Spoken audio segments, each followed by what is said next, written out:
Ladies and gentlemen, American Jury and Bulldog Nation, I would like to take time to honor Judge Douglas Stevens, may he rest in peace, who passed away on May 2nd at the age of 82. And my first experience of knowing Judge Stevens when I was a little boy, and I remember, it's wild, I still remember this. So I was born in 63. He joined the military.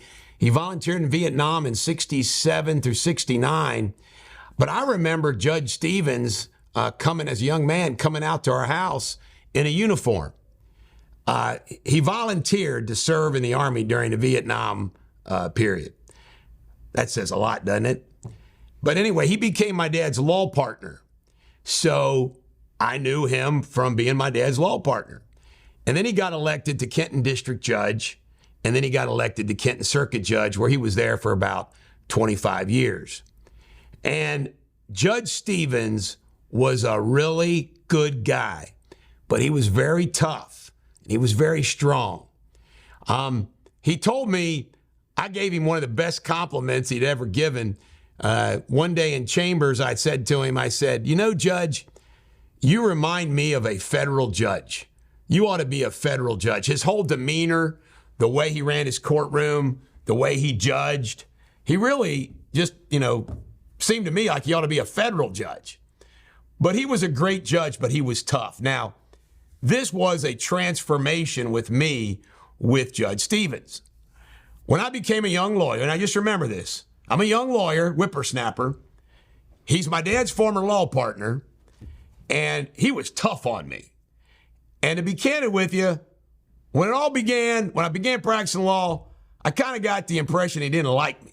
He thought I was kind of a whippersnapper. But it all changed when I started trying cases in front of him in circuit court.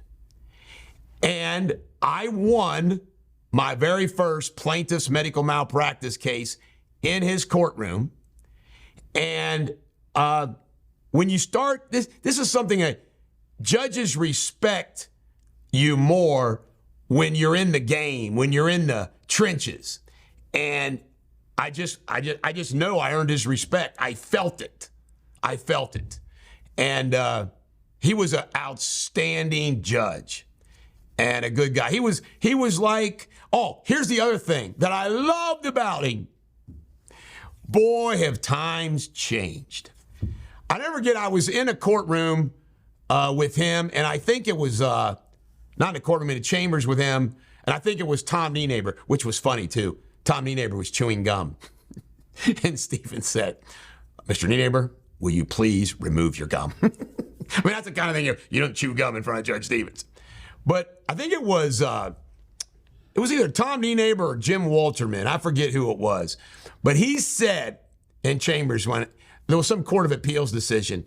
He goes, now this was like, when you think about it, this was like 15, 20 years ago. He goes, is it me or our court of appeals these days going out of their way to try to embarrass lawyers?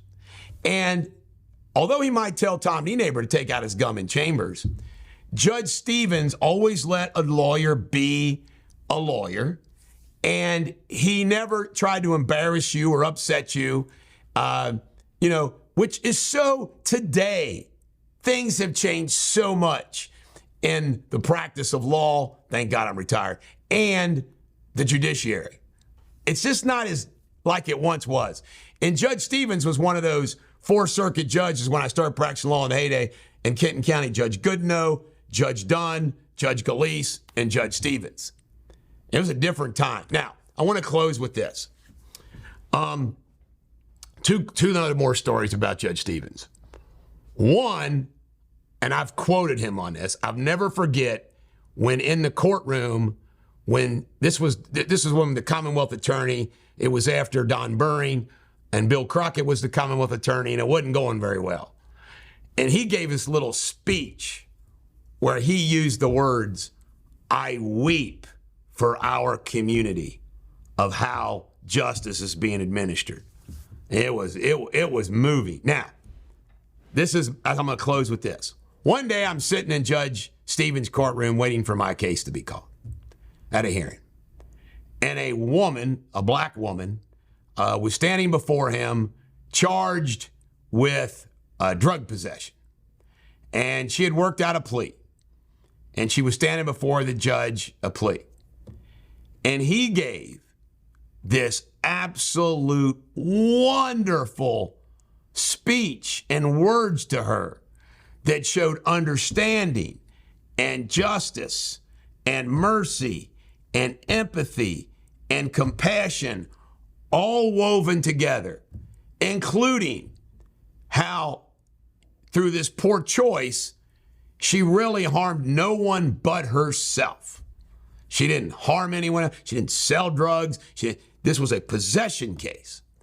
And it was a thing of beauty. I wish I had it recorded. But may Judge Stevens rest in peace. Last time I spoke to him it's been a long time ago, probably 5 to 10 years ago.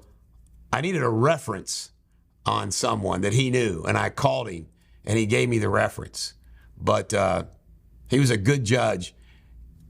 By the way, the judge that reminds me of him that we have today is Judge Schran out in Boone County. Judge Schran reminds me of Judge Stevens. Anyway, which is a compliment to Judge Schran. All right, next up, Jennifer Zaccheus-Miller. This is a lawyer that was missing since Saturday. It's my understanding she was found. Campbell County put out a request for help. A friend of mine texted me. I posted it last night, but I don't know the circumstances, but apparently she's been found. All right, Roger Reynolds, the Butler County Auditor, has won his appeal. He'll get a new trial. Minimum age, this cracks me up. A bar up in Ohio, it doesn't make any difference with the bars, it's just funny, has raised their minimum age to 30 years, and there are no exceptions. Why? Because how young people are. Act, treat, tip, you name it.